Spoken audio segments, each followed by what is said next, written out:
Hello guys, मेरा नाम है अशब और आपका स्वागत करता हूं मैं अपने वॉर्म फार्मेसी प्लेटफॉर्म पर। आज आप लोगों के लिए एक नया वीडियो हम लोग लेकर आए हैं और ये वीडियो आप सभी लोगों के लिए बहुत इंफॉर्मेटिव होगा। स्पेशली उन लोगों के लिए जो लोग अपनी ग्रामीण क्षेत्रों में क्लिनिकल प्रैक्टिस रन कर रहे हैं या फिर जो अपने मेडिकल स्टोर को रन कर रहे हैं। उन सभी लोगों के लिए इस एंटीबायोटिक्स से रिलेटेड हम वीडियो लेकर आए हैं, क्योंकि आप लोग जानेंगे कि एंटीबायोटिक्स को हम लोग किस किस आधार पे क्लासिफाई करते हैं और किस बीमारी के लिए हम कौन सा एंटीबायोटिक्स दे सकते हैं, या फिर जो डॉक्टर अपने पेशेंट को एंटीबायोटिक्स देते हैं वो किस आधार पर देते हैं। इससे आप लोगों की प्रैक्टिस बहुत ज्यादा इंप्रूव होगी, बहुत ज्यादा आप लोग इस चीज पर फोकस कर पाएंगे कि हम लोगों को किस कैटेगरी का ड्रग देना है। ठीक है, तो ये आप सभी लोगों के लिए बहुत इंफॉर्मेटिव होगा। अभी सबसे पहले हम लोग जानते हैं कि एंटीबायोटिक्स होते क्या हैं। देखिए, इससे पहले भी मैंने आप लोगों को एंटीबायोटिक्स से रिलेटेड एक वीडियो प्रोवाइड कराई थी, बट अभी मैं यहाँ पे एक नया वीडियो लेकर आया हूँ जिससे आप लोगों को बहुत सारी चीजें नई सीखने के लिए मिलेंगी। देखिए, एंटीबायोटिक्स हमारे वो एजेंट होते हैं या वो ड्रग्स होती हैं जो किसी लाइफ के अगेंस्ट काम करती हैं। अब वो लाइफ किसकी होगी? वो एक बैक्टीरिया की लाइफ होगी, एक माइक्रो ऑर्गेनिज्म की लाइफ होगी। ठीक, मतलब एक ऐसा ऑर्गेनिज्म जो हमें अपनी आंखों से नहीं दिख सकता, आप उसको किसी माइक्रोस्कोप द्वारा ही देख सकते हैं। इस तरीके के बैक्टीरिया जो हमारी बॉडी के ऊपर किसी बीमारी को कॉज करने का काम करते हैं, किसी बीमारी को जनरेट करने का काम करते हैं, उन बैक्टीरिया की लाइफ को डिस्ट्रॉय करने के लिए जिन दवाओं का हम लोग यूज करते हैं, जिन ड्रग्स का हम लोग यूज करते हैं, उनको कहा जाता है एंटीबायोटिक्स। आप लोगों को समझ में आई कि एंटीबायोटिक्स क्या होती हैं? ऐसी ड्रग्स जो किसी बैक्टीरिया को, वायरस को, प्रोटोजोआ को, फंगस को मारने के लिए दी जाती हैं। ऐसी ड्रग्स आपकी क्या कहलाती हैं? एंटीबायोटिक्स कहलाती हैं। क्लियर? ये मैंने आप लोगों को पहले इंट्रोडक्शन दे दिया है छोटा सा एंटीबायोटिक्स का, कि एंटीबायोटिक्स मतलब अगेंस्ट काम करेंगी। बायोटिक्स मींस लाइफ, किसी भी लाइफ के अगेंस्ट। वो लाइफ किसकी होगी? मैं आपको बता दिया कि वो लाइफ किसी माइक्रो ऑर्गेनिज्म की होगी। देखिए, अलेक्जेंडर फ्लेमिंग सन 1928, ठीक, इन्होंने पहला एंटीबायोटिक डिस्कवर किया। ठीक है, जिस एंटीबायोटिक्स का नाम था पेनिसिलिन। ओके, और ये एंटीबायोटिक्स किससे बना? पेनिसिलिन नोटेटम फंगस, यानी एक फंगस थी, ठीक है, जिससे इस पेनिसिलिन को बनाया गया। ओके, तो एंटीबायोटिक्स वो केमिकल सब्सटेंस है जो माइक्रो ऑर्गेनिजम्स जैसे बैक्टीरिया, फंगस, एक्टिनोमाइसिटीज द्वारा बनाए जाते हैं, और ये बैक्टीरिया की ग्रोथ या फिर उसको किल करने के लिए दिए जाते हैं। बात समझ आई? यानी बैक्टीरिया की ग्रोथ को रोकेंगे या फिर बैक्टीरिया को मारने के लिए दिए जाएंगे। तो जो एंटीबायोटिक्स किसी बैक्टीरिया की ग्रोथ को रोकते हैं उनको कहते हैं बैक्टीरियोस्टैटिक, और जो बैक्टीरिया को किल करने का काम करते हैं उसको हम क्या कहते हैं? बैक्टीरियोसिडल। ओके, एग्जाम्पल की हम बात कर लेते हैं एंटीबायोटिक्स की, तो that is the penicillin, streptomycin and tetracycline. Clear? ये आप लोग देख सकते हैं यहाँ पे, पेनिसिलिन, स्ट्रेप्टोमाइसिन या फिर टेट्रासाइक्लिन, ये आपके क्या हैं? एंटीबायोटिक्स हैं। क्लियर? बैक्टीरियसिडल या फिर बैक्टीरियोस्टैटिक। स्टैटिक मतलब किसी चीज को रोकना। किसको रोकना? आप लोग बैक्टीरिया की ग्रोथ को रोक रहे हैं। साथ ही बैक्टीरियोसिडल यानी आप बैक्टीरिया को मारने का काम कर रहे हैं किसी एंटीबायोटिक्स द्वारा। नेक्स्ट स्लाइड पर हम चलते हैं। क्लासिफिकेशन ऑफ एंटीबायोटिक, मतलब आप लोग एंटीबायोटिक्स को किस आधार पर क्लासिफाई करते हैं, उसके आपको यहाँ कुछ मोड दिए गए हैं कि किस किस आधार पर हम लोग एंटीबायोटिक्स को क्लासिफाई करते हैं। तो पहला जो मोड है, that is the based on mode of action, यानी आप कैसे कैसे क्लासिफाई करेंगे? किसके मोड पर? एक्शन के मोड पर। यानी आप एक्शन के बेस पर इसको क्लासिफाई करेंगे कि आपका जो एंटीबायोटिक्स है वो कैसे एक्शन करेगा। तो मैं आपको बताया अभी, या तो वो बैक्टीरिया को रोकेगा या फिर बैक्टीरिया को किल करेगा। तो बैक्टीरियोस्टैटिक मींस वो बैक्टीरिया को रोकेगा, और बैक्टीरियोसिडल यानी वो बैक्टीरिया को किल करेगा यानी मारेगा। नेक्स्ट है आपका based on their spectrum of action. ठीक है, देखिए एंटीबायोटिक्स को दो कैटेगरी में डिवाइड किया गया है। क्लियर? इसके आधार पर एंटीबायोटिक्स को दो कैटेगरी में डिवाइड किया गया है। Number one is broad spectrum and number second is narrow spectrum. Okay, broad का मतलब क्या होता है? बड़ा। क्लियर? ब्रॉड का मतलब क्या होता है भैया? बड़ा। बड़े से आप लोग समझ सकते हैं। देखिए, दो तरीके के आपके बैक्टीरिया होते हैं, ग्राम पॉजिटिव या फिर ग्राम नेगेटिव। क्लियर? तो जो एंटीबायोटिक्स आपके दोनों बैक्टीरिया को मारने का काम करे, ग्राम पॉजिटिव को भी और ग्राम नेगेटिव को भी, वो एंटीबायोटिक्स क्या कहलाते हैं? आपके ब्रॉड स्पेक्ट्रम एंटीबायोटिक्स कहलाते हैं। और जो आपके किसी एक तरह के बैक्टीरिया को मारने का काम करे, या तो पॉजिटिव को या फिर नेगेटिव को, या तो वो ग्राम पॉजिटिव को किल करेगा या फिर वो ग्राम नेगेटिव को किल करेगा। यानी उसकी डायरेक्शन जो होगी वो नैरो होगी, सिर्फ एक पतली नैरो होगी, मतलब वो सिर्फ एक ही डायरेक्शन में वर्क करेगा, या तो वो पॉजिटिव को किल करेगा या फिर वो नेगेटिव को वर्क किल करेगा। तो ऐसे एंटीबायोटिक्स आपके क्या कहलाएंगे? नैरो स्पेक्ट्रम कहलाएंगे। Is that clear? चलिए नेक्स्ट क्लासिफिकेशन पर हम चलते हैं। बेस्ड ऑन केमिकल स्ट्रक्चर, ये भी इंपॉर्टेंट है। आप लोग केमिकल स्ट्रक्चर के आधार पर अपने एंटीबायोटिक्स को क्लासिफाई करते हैं कि उसके अंदर कौन सी केमिकल स्ट्रक्चर प्रेजेंट होती है आपके एंटीबायोटिक्स के अंदर। देखिए, बोर होने की जरूरत बिल्कुल नहीं है, मैं आपको बता देता हूं कि ये जो स्टार्टिंग का मैंने वीडियो रखा है, स्पेशली उन लोगों के लिए रखा है जो कि फार्माकोलॉजी फील्ड से हैं या फिर मेडिकल फील्ड से हैं। ठीक है, तो उन स्टूडेंट्स के लिए भी ये इंफॉर्मेटिव है, और साथ ही मैं आप लोगों को आगे जो एग्जाम्पल के साथ चीजें प्रोवाइड कराऊंगा, उससे आप लोग क्लियर इजीली समझ जाएंगे कि ये आप लोगों के लिए कितना इंफॉर्मेटिव होगा। ओके, तो पहला जो आपका क्लासिफिकेशन है, that is the sulphonamides. Okay, ये केमिकल स्ट्रक्चर, मतलब उसमें अमाइड कैटेगरी की ड्रग्स स्ट्रक्चर पाई जाएगी। तो उसके कुछ एग्जाम्पल हैं आप लोगों के: सल्फोमिथोक्साजोल, सल्फर डायजीन, सल्फोमिथाप्रिम या ट्राइमिथोप्रिम या फिर अदर्स। ओके, इस तरीके की ड्रग्स आप लोगों को मार्केट के अंदर देखने के लिए मिल जाएंगी। Is that clear? तो आप देख सकते हैं, जैसे फॉर एग्जांपल सेप्ट्रान की टैबलेट आती है, उसके अंदर यही सब साल्ट देखने के लिए आप लोगों को मिलते हैं। ओके, नेक्स्ट चलते हैं क्विनोलोन्स या फिर फ्लोरोक्विनोलोन्स।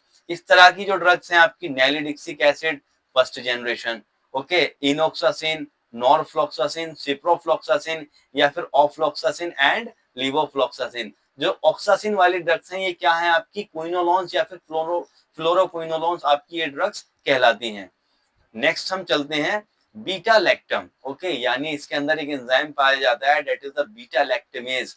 ओके, मतलब जो आपकी बैक्टीरिया होते हैं, उसके अंदर एक एंजाइम पाया जाता है, that is the beta lactamase. उसको इनहिबिट किया जा सकता है इन एंटीबायोटिक्स द्वारा। Okay, that is the penicillin, ampicillin, amoxicillin, cephalosporin, others. उसके आधार पर हमने यहाँ पे इसको क्लासिफाई किया है। नेक्स्ट है आपकी tetracycline drug, that is the doxycycline. Okay, इस तरीके मीनोसाइक्लिन, ये सब जो ड्रग्स आती हैं आपकी किस में आती हैं? टेट्रासाइक्लिन कैटेगरी में। नेक्स्ट है आप लोगों का मैक्रोलाइट्स। ओके, एराइथ्रोमाइसिन, एजिथ्रोमाइसिन, क्लेरिथ्रोमाइसिन या फिर क्लिंडामाइसिन, ये सभी आप लोगों को मार्केट के अंदर देखने के लिए मिल जाएंगी ये सारी ड्रग्स। ठीक है, इसमें एक एग्जांपल हो रहा है, डेट इज द रॉक्सीथ्रोमाइसिन। ओके, तो उसको यहाँ पर हमने नहीं शो किया है, बट ये माइसिन वाली जो कैटेगरी है, that is the macrolides category. अब हम नेक्स्ट चलते हैं, that is the aminoglycosides. Okay, streptomycin, neomycin, gentamicin, kanamycin या फिर इस तरीके की जो ड्रग्स हैं आप लोगों की, वो सब किस में आएंगी? अमाइनोग्लाइकोसाइड्स में। ओके, नेक्स्ट हम चलते हैं most important, based on mechanism of action. ये हर फार्माकोलॉजी का जो स्टूडेंट है वो बहुत अच्छे से इस चीज को समझता है, जो मेडिकल फील्ड से है वो भी बहुत अच्छे से इस चीज को क्लियरली अंडरस्टैंड करता है, क्योंकि हमारा मेनली टारगेट ही इस आधार पर होता है कि हम ड्रग्स से कैसे बैक्टीरिया को रोक सकते हैं, उसका कौन कौन से मैकेनिज्म फॉलो कर सकते हैं। ओके, मैकेनिज्म से मतलब है कि आप लोग दवा से किस तरीके से किसी अपने जो माइक्रो ऑर्गेनिजम्स है उसकी ग्रोथ को रोक सकते हैं। ठीक है, आप उसको उसकी प्रोटीन स्ट्रक्चर को डिस्ट्रॉय करेंगे, उसकी सेल मेम्ब्रेन को डिस्ट्रॉय करेंगे, या फिर उसके न्यूक्लिक एसिड को, जो आरएनए डीएनए है, उसको डिस्ट्रॉय करेंगे। किसको? बैक्टीरिया के। ठीक है, बैक्टीरिया को किस तरीके से मारना है उसका मैकेनिज्म समझना है हमें इस मैकेनिज्म ऑफ एक्शन में। ओके, तो सबसे पहली जो ड्रग्स हैं आपकी, उस वो क्या करती हैं? Cell wall synthesis inhibitor. Okay, यानी बैक्टीरिया की जो सेल वॉल होती है, जो ऊपर की स्ट्रक्चर होती है भाई, उसी को वो ग्रो करेगा। तो हमारी कुछ ड्रग्स ऐसी हैं जो क्या करेंगी? सेल वॉल सिंथेसिस को रोक देंगी, और उनको कहते हैं हम cell wall synthesis inhibitor.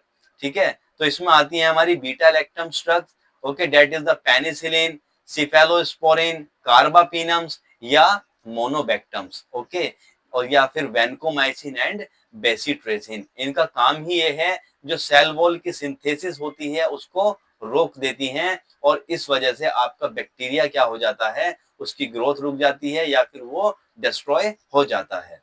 Next हम चलते हैं फॉलेट सिंथेसिस।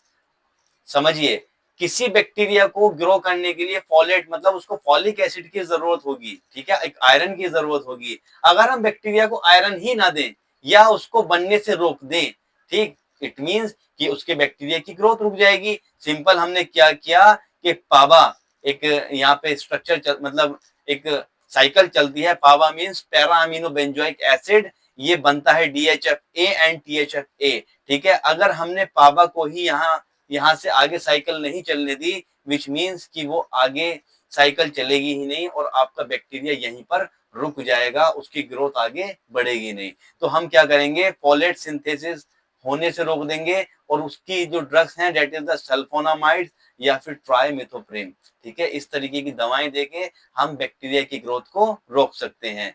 नेक्स्ट हम चलते हैं न्यूक्लिक एसिड सिंथेसिस, ठीक, मोस्ट इंपोर्टेंट। किसी भी ह्यूमन बॉडी या किसी भी लाइव ऑर्गेनिजम्स को बनने के लिए न्यूक्लिक एसिड की जरूरत होती है। मतलब आप लोग जो बने हैं, DNA RNA आप सभी लोगों के अंदर है। इसी तरीके से जो बैक्टीरिया होते हैं, वायरस होते हैं या फिर प्रोटोजोआ, फंगस, जो भी चीजें लिविंग हैं, उन सभी को बनने के लिए न्यूक्लिक एसिड की जरूरत होती है। अगर आप लोग किसी बैक्टीरिया का न्यूक्लिक एसिड ही ब्लॉक कर दें, उसको डैमेज कर दें, क्या बैक्टीरिया की ग्रोथ आगे चल पाएगी? नहीं, उसकी लाइफ साइकिल वहीं पर स्टॉप हो जाएगी। तो ऐसे जो ड्रग हैं जो न्यूक्लिक एसिड को डिस्ट्रॉय करते हैं, उसके सिंथेसिस को रोकते हैं, डेट इज द क्विनोलॉन्स, ठीक है। क्विनोलॉन्स कैटेगरी अभी पीछे मैंने आप लोगों को बताई, फ्लोरोक्विनोलॉन्स या फिर क्विनोलॉन्स, सिप्रोफ्लॉक्सासिन, ऑफ्लॉक्सासिन, लीवोफ्लॉक्सासिन, इस तरीके की जो आपकी ड्रग्स हैं ये क्विनोलॉन्स कैटेगरी में आती हैं। और ये क्या करती हैं, जो डीएनए गायरेज एंजाइम है, यानी डीएनए को बढ़ाने के लिए जो बनाने के लिए रिस्पॉन्सिबल होता है, उस डीएनए गायरेज एंजाइम को ये रोक देती हैं, जिसकी वजह से उसका न्यूक्लिक एसिड आगे बन ही नहीं पाता। Is that clear? नेक्स्ट चलते हैं हम आरएनए पॉलीमरेज, ठीक। उसमें जो ड्रग्स हैं आपकी रिफाम्पिन, ठीक है। रिफाम्पिन जो ड्रग है क्या करेगी, आरएनए पॉलीमरेज, जो आरएनए का पॉलीमराइजेशन होता है, जो आरएनए आप लोगों का बनता है, उसको स्टॉप कर देगी, जिसकी वजह से आप लोगों का जो बैक्टीरिया है वो आगे ग्रो नहीं कर पाएगा। अब हम बात करते हैं ये सेल मेम्ब्रेन, सेम है भाई। सेल मेम्ब्रेन को डिस्ट्रॉय करने वाली जो ड्रग्स है डेट इज पॉलीमिक्सिन, ठीक है। जनरली हर जगह ये एंटीबायोटिक्स यूज नहीं होता, बड़े सेटअप पे ही इसको यूज किया जाता है।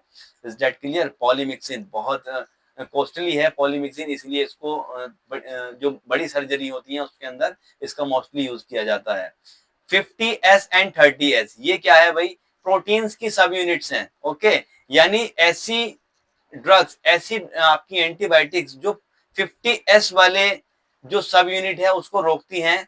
क्योंकि किसी भी बॉडी के निर्माण के लिए किस चीज की जरूरत है, आप लोग जो लोग जिम करते होंगे, भाई प्रोटीन आप लोग क्यों लेते हैं? ताकि आपका बॉडी बिल्डिंग मास हो सके, आपकी जो बॉडी मसल्स हैं वो ग्रो हो सके। अगर हम प्रोटीन ही ना लें तो क्या आपकी बॉडी ग्रो कर पाएगी? सेम ऐसा ही बैक्टीरिया और वायरसेस या फिर प्रोटोजोआस में होता है। ये अपनी बॉडी को डेवलप करने के लिए, अपने आप को डेवलप करने के लिए प्रोटीन्स का यूज करते हैं। हम क्या करेंगे कि जो 50S सब यूनिट है प्रोटीन्स की, उसको ब्लॉक कर देंगे, उसको रोक देंगे, जिसकी वजह से उसका प्रोटीन सिंथेसिस आगे नहीं हो पाएगा। ऐसी जो ड्रग्स हैं हमारी कौन सी हैं भाई, मैक्रोलाइड कैटेगरी हैं, क्लिंडामाइसिन, लिंजोलिड, क्लोरेमफेनिकोल या फिर स्ट्रेप्टो ग्रेमिन्स या फिर मैक्रोलाइड्स। मैक्रोलाइड्स में मैंने आपको बताया था एजिथ्रोमाइसिन, क्लैरिथ्रोमाइसिन, ये सभी ड्रग्स आपकी क्या करेंगी, 50 सब यूनिट्स को रोक देंगी, ओके। और ये क्या कहलाती है आपकी, प्रोटीन सिंथेसिस इनहिबिटर। ऐसे ही आपकी जो टेट्रासाइक्लिन और अमाइनो ग्लाइकोसाइड्स है, ये क्या है, 30S सब यूनिट्स को रोकने वाली ड्रग्स हैं। कौन सी? टेट्रासाइक्लिन और अमाइनो ग्लाइकोसाइड्स। टेट्रासाइक्लिन में आप लोग डॉक्सीसाइक्लिन, मिनोसाइक्लिन यही सब पढ़ते हैं। एंड अमाइनो ग्लाइकोसाइड्स में that is gentamicin, okay, amikacin, ये सब क्या है आपकी अमाइनो ग्लाइकोसाइड्स। अब हम चलते हैं अपने ड्रग्स की तरफ, ठीक है। आप लोग कैसे पहचानेंगे कि कौन सी ड्रग्स है हमारी, ठीक है। तो inhibition of cell wall synthesis, inhibition मतलब किसी चीज को रोक देना, clear. Inhibition of cell wall synthesis, cell wall किसकी? बैक्टीरिया की। जो सेल वॉल की सिंथेसिस को रोक देते हैं ड्रग, वो क्या कहलाते हैं? आपके सेल वॉल सिंथेसिस इनहिबिटर। ऐसे कौन से ड्रग्स हैं भैया? वो ड्रग्स हैं आपके पेनिसिलिन, ठीक है, जो मैंने आपको स्टार्टिंग में ही बताया था। अलेक्जेंडर फ्लेमिंग ने इस ड्रग को डिस्कवर किया था। Is that clear? तो इस टाइप की जो ड्रग्स हैं, इसमें जो लास्ट में लगा हुआ मिलेगा, दैट इज द सिलिन, ठीक है। इसका सफिक्स क्या होगा? सिलिन, लास्ट में समझ जाना। जैसे आप लोग पेनिसिलिन जी, पेंटिट्स की टैबलेट मार्केट में अवेलेबल है, पेंटिट्स वी, ठीक है, पेनिसिलिन जी और पेनिसिलिन वी, दो तरह की आपकी ड्रग्स मार्केट में अवेलेबल होती हैं। ओके, तो इन सभी चीजों को आप समझ जाना कि ये कौन सी है? आपकी पेनिसिलिन कैटेगरी। नेक्स्ट है आपकी एमोक्सिसिलिन और एम्पिसिलिन, ठीक है, सब में सिलिन लगा हुआ मिल रहा है, तो आप लोग समझ जाइए कौन सी ड्रग है? आपकी पेनिसिलिन की ड्रग्स है, और ये inhibition of cell wall synthesis करती हैं, मतलब सेल वॉल को बनने से रोकती हैं। इसके कुछ एग्जांपल ये हैं, क्लोक्सासिलिन, डाइक्लोक्सासिलिन, फ्लोक्सासिलिन, ठीक है, ऑक्सासिलिन, टिकारसिलिन या फिर पिप्रासिलिन, ठीक है। तो ये सारी ड्रग्स हमारी कौन सी कैटेगरी की हैं? पेनिसिलिन कैटेगरी की हैं, ठीक है। चलिए नेक्स्ट हम चलते हैं, सिफेलोस्पोरिन, ठीक है, सिफेलोस्पोरिन्स। ओके, ये कौन सी ड्रग्स होंगी भैया? आपकी सिफेलोस्पोरिन्स आपकी ड्रग्स होंगी। आप इससे समझ जाना, इसमें लगा आपको सफिक्स जो लगा हुआ मिलेगा, डेट इज द सेफ या फिर सेफ। ओके, यानी सिफ्लेक्सिन, सिफाड्रोक्सिल, तो आप देख रहे हैं ना यहाँ पे कि सेफ लगा हुआ मिला आपको, इसमें यहाँ पे CEF सेफ मिला।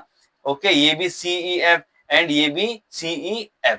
ओके, तो ये सब आपकी ड्रग्स कौन सी हैं? सिफेलोस्पोरिन कैटेगरी की ड्रग्स हैं, और ये भी आपकी क्या करती हैं? सेल वॉल सिंथेसिस इनहिबिटर हैं, आपके बैक्टीरिया की सेल को बनने से, सेल वॉल को बनने से रोकती हैं। इसके एग्जांपल्स हैं सेफाजोलिन, सीफाक्लोर, सीफाप्रोजिल, सेफ्टाजिडिम, सीफोटेक्सिम, सीफेक्सिम, सीफापाइम, सेफ्टेरोलिन। ओके, ये सब आपकी ड्रग है सिफेलोस्पोरिन्स की। भाई आप लोग जीफी टैबलेट लेते होंगे, वो सीफेक्सिम ही है ना? ओके, और ये सेफ्ट्रेक्सोन का इंजेक्शन आपको मार्केट में अवेलेबल होगा मोनोसेफ के नाम से, सीफाड्रॉक्स, ओके, ब्रांड नेम है, फैक्सिन, सिफ्लेक्सिन, इसके अंदर साल्ट होता है। ओके, या फिर सेप्टम, इसके अंदर जो सॉल्ट है दैट इज द सेफ्यूरोक्सिन।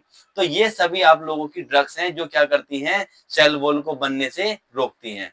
नेक्स्ट है आपकी कार्बापिनम्स। ये भी क्या करेंगी भैया? आपके बैक्टीरिया के सेल वॉल को बनने से रोकेंगी, बट ये थोड़ी कॉस्टली होती हैं। डेट इज द फेरोपिनम, मेरोपिनम, इमीपिनम, डोरिपिनम या फिर एल्टापिनम। ये पीनम कैटेगरी जो है आपकी कार्बापिनम्स की, ये भी क्या है? ये भी आपके सेल वॉल को बनने से रोकती हैं। और साथ ही मैं आपको बता दूं कि ये ड्रग्स आपकी ब्रॉड स्पेक्ट्रम है, ओके, ग्राम पॉजिटिव और ग्राम नेगेटिव दोनों को ही किल करने का काम करती हैं। मोनोबैक्टम में सिर्फ एक ही ड्रग्स है आपकी, डेट इज द एस्ट्रियोनम। ओके, ये एस्ट्रियोनम जो है आपकी एक ही ड्रग है, थोड़ा कॉस्टली है ये ड्रग्स। ओके, ये नम कैटेगरी आपको इसमें, यानी नम लास्ट में मिलेगा इसमें लगा हुआ। ओके, तो ये क्या है? आपकी मोनोबैक्टम। नेक्स्ट चलते हैं हम, cell membrane disruption. Okay, cell membrane को डिस्टर्ब करने वाली, एक सेल वॉल को इनहिबिट कर रही थी, दूसरी सेल मेम्ब्रेन को डिस्टर्ब करेगी, रोकने का काम करेगी। तो ऐसी जो ड्रग्स हैं आपकी वो कौन सी हैं? पॉलीमिक्सिन, डेप्टोमाइसिन और एम्फोटेरिसिन बी। ये सारी ड्रग्स आपकी कैसी हैं? सेल मेम्ब्रेन को डिस्टर्ब करने वाली हैं, सेल मेम्ब्रेन को डिस्ट्रॉय कर देंगी, जिसकी वजह से आपका बैक्टीरिया आगे ग्रो नहीं कर पाएगा। क्लियर? नेक्स्ट चलते हैं, फोलेट सिंथेसिस इनहिबिटर। बहुत फेमस ड्रग है भाई, सेप्ट्रान, सभी लोगों ने नाम सुना होगा, मेडिकल स्टोर पर बहुत लोग लेने के लिए इसको आते हैं, सेप्ट्रान की टैबलेट दे दो। क्या काम है? Folate synthesis inhibitor. अगर फोलिक एसिड आगे बना ही नहीं तो बैक्टीरिया तो ग्रो करेगा ही नहीं, तो फोलिक एसिड को रोक देंगी, आयरन को बनने से रोक देंगी, जो बैक्टीरिया अपनी साइकिल के लिए यूज करता है। अगर फोलेट एसिड रुक गया, यानी फोलेट की सिंथेसिस रुक गई, तो समझ लो कि बैक्टीरिया वहीं डिस्ट्रॉय हो गया। ठीक है, सल्फा मिथोक्साजोल, ट्राइमिथोप्रिम, और सेप्ट्रान में जो साल्ट होता है वो क्या होता है? को ट्राइमोक्साजोल। तो ऐसी जो ड्रग है वो क्या है? आपकी फोलेट सिंथेसिस इनहिबिटर। नेक्स्ट है आपकी न्यूक्लिक एसिड सिंथेसिस इनहिबिटर, यानी न्यूक्लिक एसिड समझ रहे हो, डीएनए आरएनए को डैमेज करने वाली जो ड्रग्स हैं आपकी। तो नंबर 1 इज क्विनोलोन्स और फ्लोरोक्विनोलोन्स। कैसे समझेंगे आप लोग इसको, आप समझ जाना जिसमें ऑक्सासिन फ्लोक्सासिन लिखा हुआ मिले, समझ जाओ कि ये आपकी न्यूक्लिक एसिड सिंथेसिस इनहिबिटर हैं। जैसे ऑफ्लोक्सासिन, सिप्रोफ्लोक्सासिन, मॉक्सीफ्लोक्सासिन, नॉरफ्लोक्सासिन, लीवोफ्लोक्सासिन या फिर गेटिफ्लोक्सासिन, ये सभी क्या हैं आपकी क्विनोलोन्स और फ्लोरोक्विनोलोन्स कैटेगरी की ड्रग्स हैं, और आपके न्यूक्लिक एसिड को, आपके नहीं मतलब बैक्टीरिया के न्यूक्लिक एसिड को रोकने का काम करती हैं। क्लियर। नेक्स्ट है आपकी रिफामाइसिन ड्रग। ओके, रिफामाइसिन मतलब ये भी न्यूक्लिक एसिड सिंथेसिस इनहिबिटर हैं, और इन ड्रग्स का भी यूज किस लिए किया जाता है, एंटीबायोटिक्स के ही लिए किया जाता है। रिफाम्पिसिन जो कि टीबी के लिए बहुत मोस्टली यूज की जाती है, रिफाब्यूटिन या फिर मेट्रोनिडाजोल। ठीक है, मेट्रोनिडाजोल सभी ने मेट्रोजिल का नाम सुना होगा, फ्लैजिल का नाम सुना होगा। ठीक है, तो ये ड्रग्स आपकी जो जो डायरिया होता है, ठीक है, डायरिया की कंडीशन में आप लोग मेट्रोजिल का यूज करते हैं, मतलब स्टमक इन्फेक्शंस में। तो ये सभी ड्रग्स आपकी क्या हैं, न्यूक्लिक एसिड सिंथेसिस इनहिबिटर, मतलब बैक्टीरिया की न्यूक्लिक एसिड को बनने से रोक देती हैं। नेक्स्ट है आपकी प्रोटीन सिंथेसिस इनहिबिटर। अगर प्रोटीन बैक्टीरिया का रुक गया तो क्या आगे बैक्टीरिया ग्रो करेगा? ऑब्वियसली नहीं करेगा। तो हम लोग बैक्टीरिया के प्रोटीन्स को बनने से रोकते हैं, किन ड्रग्स के द्वारा? अपनी ये स्पेशल ड्रग्स के द्वारा, जिनके आगे आपको सफिक्स लगा हुआ मिलेगा, डेट इज द साइक्लिन। तो कौन सी ड्रग्स हैं? 30S सब यूनिट्स। ठीक है, मतलब जो 30S सब यूनिट्स को प्रोटीन के ब्लॉक करती हैं, that is the tetracycline, minocycline, tigecycline and doxycycline. ठीक है, ये साइक्लिन वाली जो ड्रग्स हैं आपकी क्या है, 30S सब यूनिट्स को ब्लॉक करती हैं। देखिए, टेट्रासाइक्लिन का एक छोटा सा मैं आपको यहाँ साइड इफेक्ट भी बता देता हूँ कि जो बच्चे होते हैं, चिल्ड्रंस होते हैं, उसमें मोस्टली इस ड्रग का यूज नहीं किया जाता, बिकॉज उनके अंदर ये क्या करती हैं कि उनके टीथ को येलो कर देती हैं, येलोइश कर देती हैं, जिसकी वजह से इसको बैन किया हुआ गया है, specially in childrens. Okay, next हम बात करते हैं अमाइनोग्लाइकोसाइड्स। ठीक है, अमाइनोग्लाइकोसाइड्स भी आपकी क्या करती हैं, प्रोटीन सिंथेसिस को रोकती हैं। ठीक है, तो माइसिन कैटेगरी की जो ड्रग्स हैं वो क्या हैं आपकी, अमाइनोग्लाइकोसाइड्स हैं, that is the streptomycin, gentamicin, amikacin and tobramycin. तो ये सभी आपकी ड्रग्स हैं, कौन सी, जो आपकी अमाइनोग्लाइकोसाइड्स कैटेगरी में आती हैं। नेक्स्ट है antibiotics affecting 50S sub units. जो 50S सब यूनिट्स को ब्रेक डाउन करने का काम करती हैं, वो कौन सी ड्रग्स हैं आपकी, मैक्रोलाइड्स कैटेगरी, जिसमें लास्ट में लगा हुआ मिलेगा आपको थ्रोमाइसिन, यानी इराइथ्रोमाइसिन, एजिथ्रोमाइसिन, क्लेरिनोवा यानी क्लेरिथ्रोमाइसिन या फिर रॉक्सीथ्रोमाइसिन। ओके, या फिर आपकी जो आती है एजी 500 के नाम से टैबलेट आती है, इराइथ्रोसिन आप लोग लेते हैं। ठीक है, तो ये सभी जो ड्रग्स हैं आपकी मैक्रोलाइड कैटेगरी की हैं, इसमें लास्ट में आपको थ्रोमाइसिन सफिक्स लगा हुआ मिलेगा। तो समझ जाना कि ये क्या है, आपकी मैक्रोलाइड्स कैटेगरी की ड्रग है, जो प्रोटीन सिंथेसिस को रोकती हैं। Linezolid, clindamycin and chloramphenicol, they are also used for 50S sub units inhibitor, मतलब प्रोटीन सिंथेसिस को रोकने का काम करती हैं। थोड़ा कॉस्टली होती हैं, लिंजोलिड है, क्लिंडामाइसिन है। ओके, ये थोड़ा सा कॉस्टली होती हैं। पैरेक्सिन तो आपका काफी पुराना ब्रांड नेम है, काफी यूज होता है मार्केट में। तो क्लोराम्फेनिकोल तो मोस्टली बहुत यूज किया जाता है। ठीक है, इतना कॉस्टली नहीं है। क्लियर। तो ये था आपका एक छोटा सा वीडियो जो कि एंटीबायोटिक से रिलेटेड था। आई होप कि आप लोगों को समझ में आया होगा, और साथ ही मैं आप लोगों से गुजारिश करता हूं कि ये सारी चीजें आप लोग अपनी प्रैक्टिस के अंदर इन्वॉल्व कीजिए। एंटीबायोटिक्स को देख के दीजिए, समझ के दीजिए कि किस कैटेगरी का आप लोग ड्रग दे रहे हैं। ऐसा ना हो कि आप लोग मतलब साइनर्जिस्टिक इफेक्ट्स देने लगे कि ऐसे दो दो ड्रग्स सेम कैटेगरी के आप पेशेंट को दे रहे हैं, तो उसका पेशेंट को बहुत नेगेटिव इम्पैक्ट देखने के लिए मिल सकता है। सपोज दैट आप लोग सिप्रोफ्लॉक्सासिन या ऑफ्लॉक्सासिन, दो एंटीबायोटिक्स एक जैसे पेशेंट को यूज करा रहे हैं, तो इस वजह से पेशेंट बहुत ज्यादा नेगेटिव फीडबैक देखने के लिए उसको मिल सकते हैं। Thank you so much. ऐसे नए वीडियोस देखने के लिए हमारे चैनल से आप जुड़े रहिए एंड हम प्लीज लाइक एंड सब्सक्राइब करते रहिए।